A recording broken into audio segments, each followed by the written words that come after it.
দূর দূর, হঠাৎ করে কেন যে এত চুল ঝরছে বুঝতেই পারছি না। কতদিন হয়ে গেল চুল ওঠা আর থামছেই না। না, এমন হতে থাকলে তো মাথায় টাক পড়ে যাবে। না না না, আজ রাজবৈদ্যের কাছে পরামর্শ নিতে হবে। কি ব্যাপার মহারাজ, আজ আপনাকে এমন চিন্তিত দেখাচ্ছে কেন? জীবনে বড় দুঃখ গোপাল, মন মেজাজ একদম ভালো নেই। সে কি কি হয়েছে মহারাজ? গোপাল থাকতে দুঃখ কিসের? আর বলো না, মাথার চুলগুলো আজকাল ঝড়ে পড়া পাতার মতো পটপট করে ঝরে যাচ্ছে। আমি তো জানি কেন এমন হচ্ছে, কিন্তু এখনই মুখ খুললে চলবে না। আর একটু বেশি বিপদ বাড়লে তখন মাঠে নামবো। তাই বলুন। এ তো খুব ছোট ব্যাপার, চুল ঝরলে টাক পড়বে, আর সেটা পড়া কত ভালো জানেন? কথায় আছে, যত বড় টাক তত বেশি টাকা। তুমি চুপ করো তো বাপু। যদি টাক থাকলেই টাকা হতো, তাহলে তোমার টাকা কোথায়? যেটা বোঝো না সেটা নিয়ে কথা বলো না। তাই না তাই, মহারাজের ঝরছে চুল, চিন্তার ভাঁজ মাথায়। গোপাল যতই চেষ্টা করুক, চিড়ে ভিজবে না কথায়। তোমরা সকলে থামো তো দেখি। ও রাজবৈদ্য, তুমি এর কিছু উপায় বলো। আগে মহারাজ, অনেক সময় দেহে ওই লৌহের পরিমাণ কমে গেলে এমন চুল ঝরে। আপনি বরং পালং শাক, ওই কিশমিশ, কলা ও আরো কিছু ফল আমি বলে দিচ্ছি, সেগুলো বেশি করে খান। আচ্ছা আচ্ছা আচ্ছা, তবে তাই করে দেখি।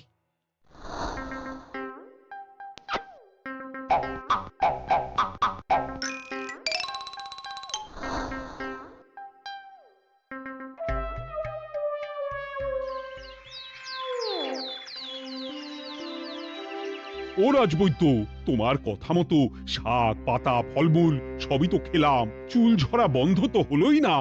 তো জানতামই এমন হবে। কিন্তু মহারাজ, এমনটা তো হওয়ার কথা নয়। কিন্তু হচ্ছে তো। আরে আমার সাধে চুল, কোথায় চলে গেলি সব? এর জন্য তুমি দায়ী, তুমি এর জন্য শাস্তি পাবে বৈদ্য। আমাকে আমাকে ক্ষমা করে দিন মহারাজ, এমনটা হবে এ তো আমি ভাবতেই পারিনি। কিছু মনে করবেন না মহারাজ, ছোট মুখে বড় কথা বলছি, কিন্তু সত্যি এখানে রাজবৈদ্যর কোনো দোষ নেই। ওকে শাস্তি দেওয়াটা ঠিক হবে না মহারাজ। দেখেছেন মহারাজ, গোপালের সাহসটা দেখেছেন? আপনার মুখের উপর কথা বলছে। তা বলি, তুমি যখন এতই বোঝো, তাহলে নিজেই একটা আস্ত লোহা খেয়ে দেখো না, তোমার মাথায় চুল গজাচ্ছে কিনা। ঠিকই আছে, এসব মূর্খের মতো কথা কেবল আপনার থেকেই আশা করা যায় মন্ত্রী মশাই। মহারাজ, আপনি বিচক্ষণ মানুষ, আমার শুধু অনুরোধ, আরেকবার ভেবে দেখবেন। ঠিক আছে, রাজবৈদ্যকে আমি শাস্তি দেব না, কিন্তু সকলের জন্য আমার একটা ঘোষণা আছে। কি ঘোষণা? আমার এই কঠিন সমস্যা যে দূর করে দিতে পারবে, তাকে আমি বিশেষ পুরস্কারে ভূষিত করব। এই তো পেয়েছি, এই সুযোগ কোনোভাবেই হাতছাড়া করা চলবে না। এবারের সমস্যাটা সত্যি বেশ কঠিন। কি করলে যে মহারাজের চুল পড়া বন্ধ হবে সেই উপায় মাথাতেই আসছে না। হঠাৎ করে কেন যে এমন হলো কে জানে।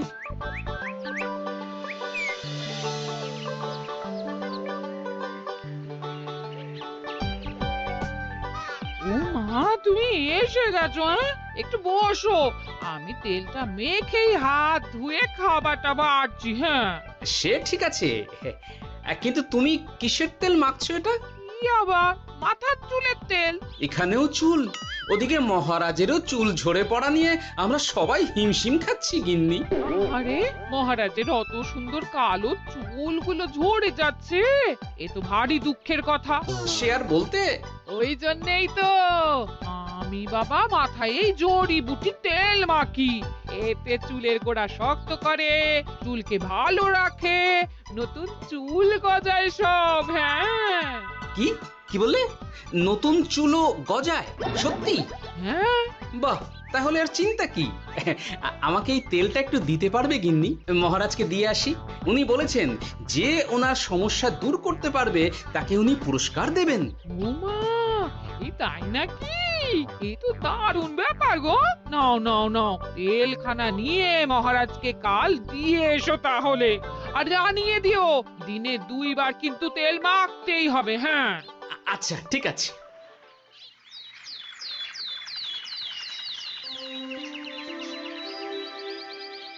কোনো উপায় খুঁজে পেলে তোমরা? আগে মহারাজ, আমি আপনার জন্য নকল চুল বানিয়ে এনেছি। যতদিন আপনার চুল পড়া বন্ধ না হচ্ছে ততদিন আপনি এটা পরে ব্যবহার করতে পারেন। সে তো বুঝলাম, কিন্তু নকল চুল তো আর আসল চুলে জায়গা নিতে পারবে না বিজ্ঞানী। আসল চুলের কথা ভেবে আমি আপনার জন্য কেশুত্তে পাতা এনেছি মহারাজ। আচ্ছা বেশ। তা গোপাল, খুব তো আগের দিন বকবক করছিলে, তুমি কি এনেছো শুনি? সেটা যথাসময়ে দেখতে পেয়ে যাবেন মন্ত্রী মশাই। এটা জড়িবুটি তেল মহারাজ। আমি এটা আপনার জন্য এনেছি। এতে নতুন চুল গজায় আর চুলের স্বাস্থ্যও ভালো হয়। আমার গিন্নিও ব্যবহার করে এটি, তবে দিনে 2 বার করে মাখতে হবে, তাহলেই ভালো ফল পাবেন মহারাজ। বাবা, তাহলে তুমি কেন মাখো না? আচ্ছা, আপনার সমস্যাটা ঠিক কোথায় বলুন তো মন্ত্রী মশাই? মহারাজের জন্য কিছু আনলেও কথা শোনান, না আনলেও কথা শোনান। সত্যি তো মন্ত্রী, কেন তুমি সব সময় গোপালের পিছনে পড়ে থাকো বলো তো? এরা তো তাও সবাই কিছু না কিছু আমার কথা চিন্তা করে এনেছে, তুমি তো সেটাও করনি। না আসলে মহারাজ, আমিও ভাবছিলাম আপনার কথা, কিন্তু থাক, বুঝেছি।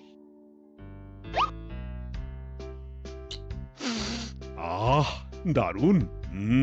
তেলের গন্ধটাও খুব সুন্দর। গোপাল, তোমায় অনেক ধন্যবাদ। আশা করছি ব্যবহার করলে খুব ভালো ফল দেবে। একদম দেবেই মহারাজ। দূর বাবা, ভেবেছিলাম এক হলো আর এক। কোথা দিয়ে যে গোপালটা মাঝখান দিয়ে এসে নাক গলিয়ে ঢুকে পড়ে, খুব শক্ত পুরস্কার নেওয়ার। দেখাচ্ছি মজা।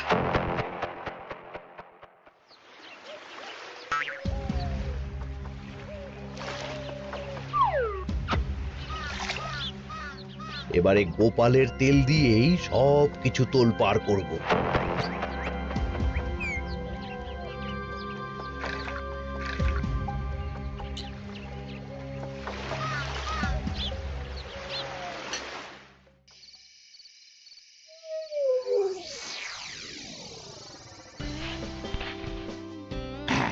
ব্যাস, হয়ে গেল 2 বার মাখা। গোপাল বলেছিল এতেই ভালো ফল পাব, কিন্তু এখন মাখার পর মাথাটা কেমন জ্বালা জ্বালা করছে মনে হচ্ছে। হয়তো নতুন চুল গজাবে বলে এমন হচ্ছে। কাল সকালে বোঝা যাবে। এতক্ষণে বোধহয় ছোট ছোট চুল গজিয়েই গেছে। কি এটা চুল গজানোর তেল ছিল নাকি পড়ে যাওয়ার? হে ভগবান, যেটুকু বাকি ছিল সেটাও ঝরে পড়ে টাক পড়েই গেল। হ্যাঁ, গোপালই হলো যত নষ্টের গোড়া। আজ আসুক সভায়।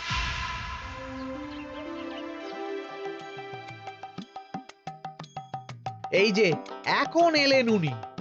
ও কি মহারাজ, আপনি এমন কাপড় মাথায় জড়িয়ে বসে আছেন কেন? তুমি আর এমন প্রশ্ন জিজ্ঞাসা করো না গোপাল, তোমার দয়াতেই মহারাজের এমন অবস্থা। মানে? মানেটা আমি তোমায় দেখাচ্ছি, দাঁড়াও। এই যে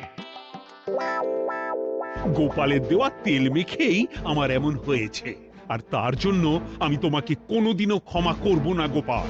বিশ্বাস করুন মহারাজ, আমার গিন্নিও মাখে এই তেল, কিন্তু এমন কিছু তো এখনো পর্যন্ত ঘটেনি। আমি আর কিচ্ছু শুনতে চাই না। আমার মাথা ভর্তি চুল আমি ফেরত চাই। যতদিন না আমার মাথার সব চুল ফিরে আসছে ততদিন আমি তোমার মুখও দেখতে চাই না। মহারাজ, আপনার কোনো চিন্তা নেই, আমি তো আছি। এবার এই সমস্যার একটা সমাধান আমি করেই ছাড়বো। কি ব্যাপার, মন্ত্রী মশাই এত লাফাচ্ছে কেন? এসবের পেছনে আবার ওনার হাত নেই তো?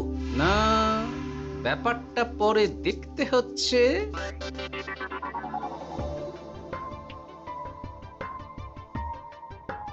আমি বলি কি মহারাজ, এই সময়টা বরং আপনি নকল চুলটা মানে মানে পরচুলা ব্যবহার করুন। হ্যাঁ, অগত্যা, কিছু তো একটা গন্ডগোল আছেই।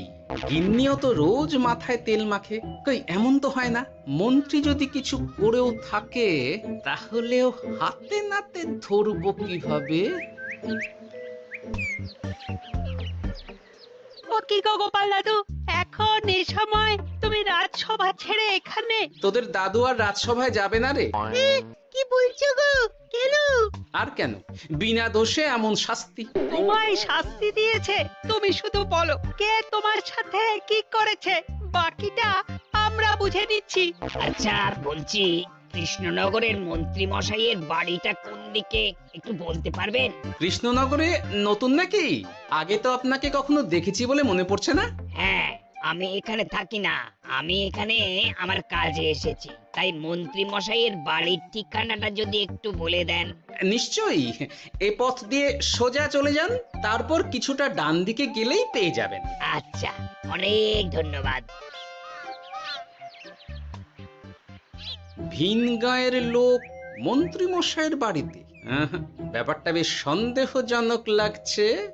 এই এই গুলটে ন্যাপলা, তোরা তোরা দুজন একটু আড়াল থেকে দেখতো লোকটা মন্ত্রী মশাইয়ের বাড়িতে ঠিক কি জন্য এসেছে, তারপর আমায় খবর দিস।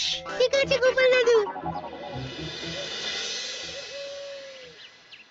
তোমার আবার এখানে আসার কি দরকার ছিল? আমি তো বলেছি যে আমি ঠিক গিয়ে তোমার পাওনা গন্ডা মিটিয়ে দেবো। মিটিয়ে দেবে?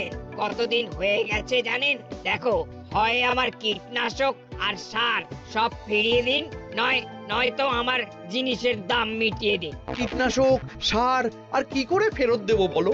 ও তো সব পুকুরের জলে মিশে গেছে। ওসব আমি জানি না, আমার পাওনা গন্ডা মিটিয়ে দিন, ব্যাস। চল চল, এখনই তাহলে গোপাল দাদুকে গিয়ে সব জানাই। হ্যাঁ, চল চল।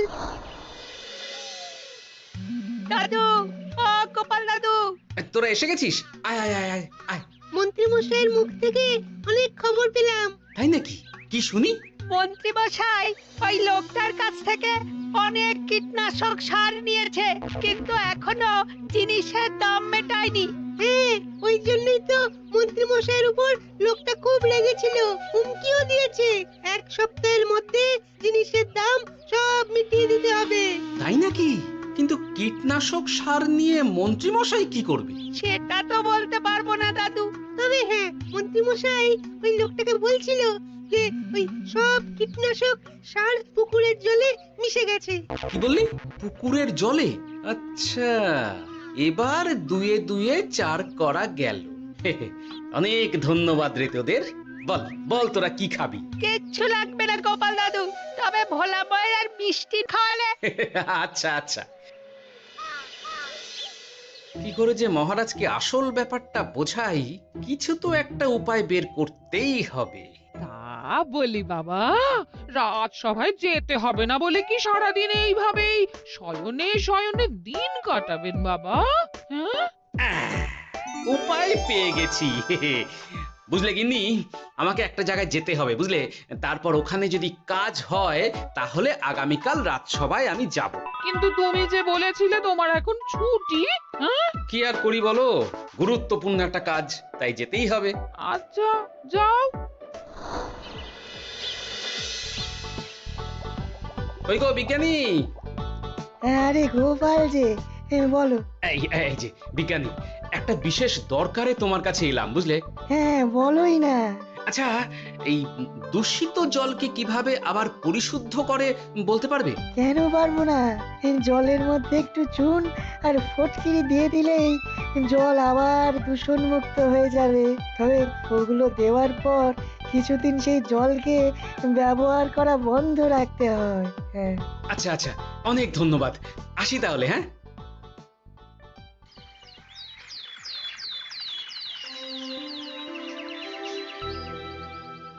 ছায়া পড়েছে, ছায়া পড়েছে।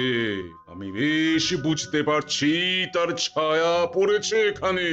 কার ছায়া পড়েছে? আজকাল তোর মাথা থেকে অনেক চুল ঝরে পড়ছে, তাই না? আগে হ্যাঁ সাধু বাবা, আপনি একদম ঠিক কথা বলেছেন। ও বাবা, এই আবার কোথা থেকে উদয় হলো? আরে আমি একা গিয়ে সেই স্নানের পুকুর পরিদর্শন করতে চাই। যথা আজ্ঞা বাবা।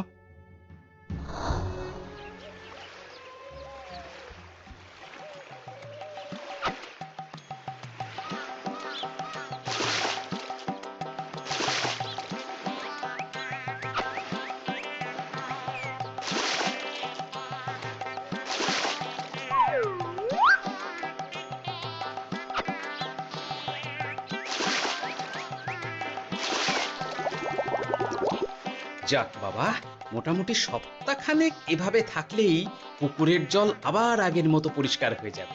এবার শুধু মহারাজকে একটু বুঝিয়ে বললেই হয়ে যাবে।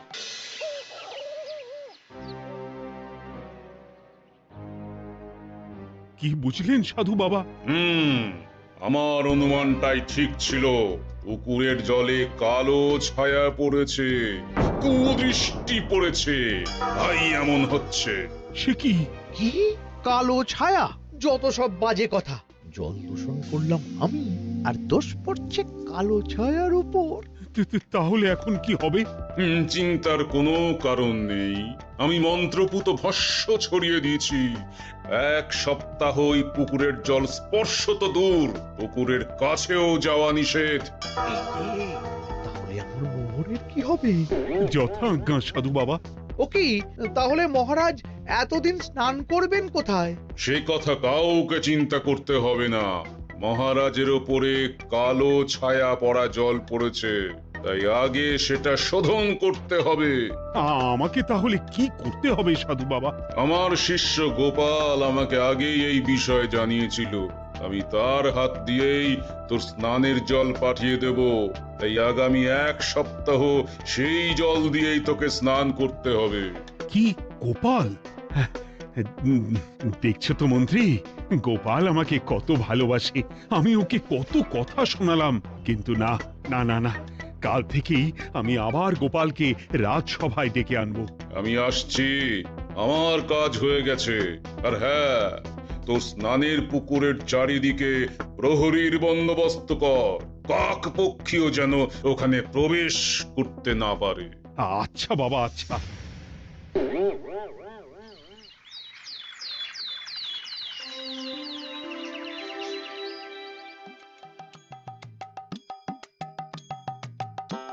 গোপাল, তোমাকে আবার এখানে দেখতে পেয়ে আমার খুব ভালো লাগছে। তোমার গুরুদেব গতকাল এসেছিলেন, কিছু মনে করো না।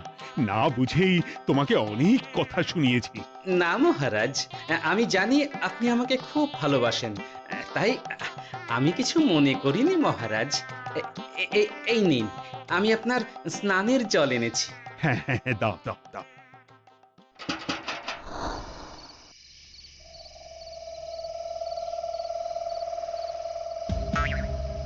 ও বাবা, পুকুরের কাছে যে গিয়ে দেখবো সে উপায় নেই। চারপাশে প্রহরীতে ভর্তি, তাহলে কি সত্যি সত্যি কালো ছায়া পড়েছে? ভালোই হলো, পাওনাদারকে বলে দেবো কীটনাশকটা জালি ছিল। হি হি।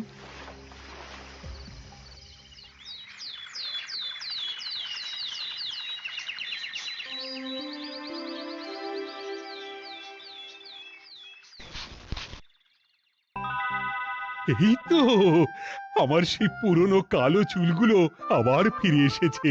আহা, কি যে আনন্দ হচ্ছে দেখে। আজ 1 সপ্তাহ সম্পূর্ণ হলো। গোপালের জন্য আমার স্নানের পুকুর থেকে কালো ছায়া দূর হয়েছে। আমাকে এই সমস্যা থেকে দূর করার জন্য আমি গোপালকে 100টি মোহর উপহার দিতে চাই। ধন্যবাদ মহারাজ। দূর, আমার আর ভালো লাগে না। সব সময় গোপালই মোহর পায়, এটা তো আমার পাওয়ার কথা ছিল। এদিকে আজকে পাওনাদারও আসবে।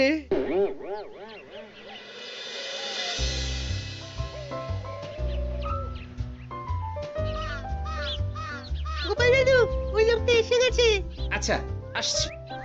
এটা তো মন্ত্রীর বাড়ির দিকে রাস্তা। আমরা তাহলে ওদিকে সেদিকে কেন যাচ্ছি গোপাল? আপনার পুকুরের আসল রহস্যটা কি সেটা আপনি জানবেন না মহারাজ? মানে নিজের চোখেই দেখুন, তাহলে বুঝতে পারবেন। আর একটু সময় দাও আমায় ভাই, এমনিতেও তোমার কীটনাশক কোনো কাজের নয়। কি এখন এসব কথা? আর একদিনও সময় দিতে পারছি না। একটু বোঝো, একটু। সব আমি মহারাজের পুকুরের জলে মিশিয়ে দিয়েছি। মন্ত্রী, তুমি তাহলে সেই কালো ছায়া?